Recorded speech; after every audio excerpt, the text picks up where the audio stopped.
حضرت علی رضی اللہ تعالیٰ عنہ سے کسی نے پوچھا، میں بہت کوشش کرتا ہوں صبح نماز پڑھوں مگر اٹھا نہیں جاتا۔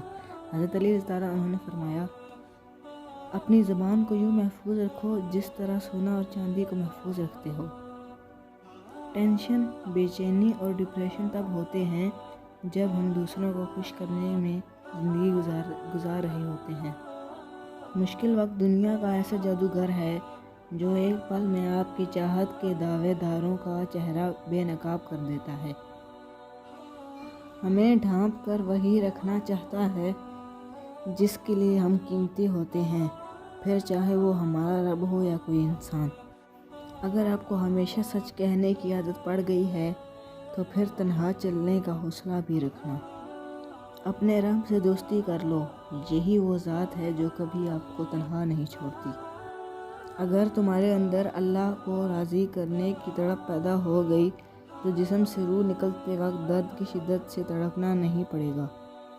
جس لمحہ آپ اپنے آپ کو اہمیت دینا شروع کریں گے، یہ دنیا بھی آپ کو اہمیت دینا شروع کر دے گی۔ غم مت کریں، جو چیز آپ سے چھن گئی ہو وہ کسی اور شکل میں آپ کو ضرور ملے گی۔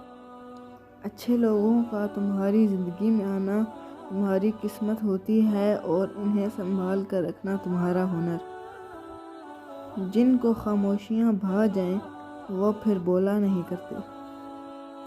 کبھی ایسا بھی ہوتا ہے الفاظ سے کہیں زیادہ دوسرے انسان کی خاموشی تکلیف دیتی ہے۔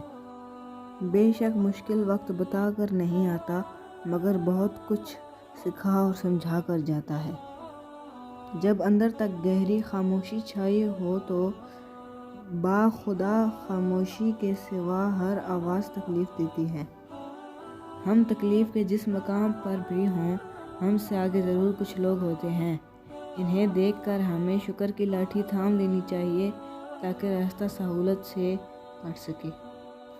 دکھ انسان کو یا ریت کی طرح ڈھا دیتا ہے یا پھر چٹان کی طرح مضبوط بنا دیتا ہے۔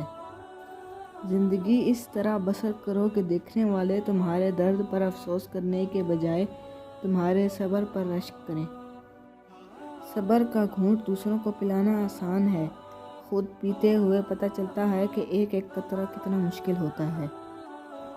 صبر سے رحمت کا انتظار کریں، جو چیز آپ کے لیے ہے وہ آپ کے لیے ہی ہے اور دیر صرف حکمت پر مبنی ہوتی ہے۔ امید اب بھی باقی ہے سحر ہونے کی، ذرا حوصلہ رکھو، منزل مل ہی جائے گی۔ اللہ پاک پر آپ کا یقین ہی آپ کو آپ کی منزل تا لے جاتا ہے۔ کسی بھی چیز کے ختم ہو جانے سے زندگی ختم نہیں ہوتی۔ ہر بار کسی چیز کے ختم ہونے پر اللہ سے شکوہ کرنے کے بجائے اللہ کا شکر ادا کریں کہ اس نے ہم سے صرف ایک چیز لی ہے، سب کچھ واپس نہیں لیا۔ حضرت علی رضی اللہ تعالیٰ عنہ سے کسی نے پوچھا، میں بہت کوشش کرتا ہوں کہ صبح نماز پڑھوں مگر اٹھا نہیں جاتا۔ حضرت علی رضی اللہ تعالیٰ عنہ نے فرمایا، یہ نیند کی وجہ نہیں بلکہ تم جو سارا دن گناہ کرتے ہو وہ تمہاری گردن میں توق، ہاتھوں میں ہتھکڑی اور پاؤں میں بیڑیاں باندھ کر تمہیں اٹھنے نہیں دیتا۔ برائی کا بیج بونے والا بھلائی کی فصل نہیں کاٹ سکتا۔ نفرت کے بدلے محبت کی امید اور بد اخلاقی کے بدلے حسن خلق کی امید رکھنا نہایت عجیب ہے۔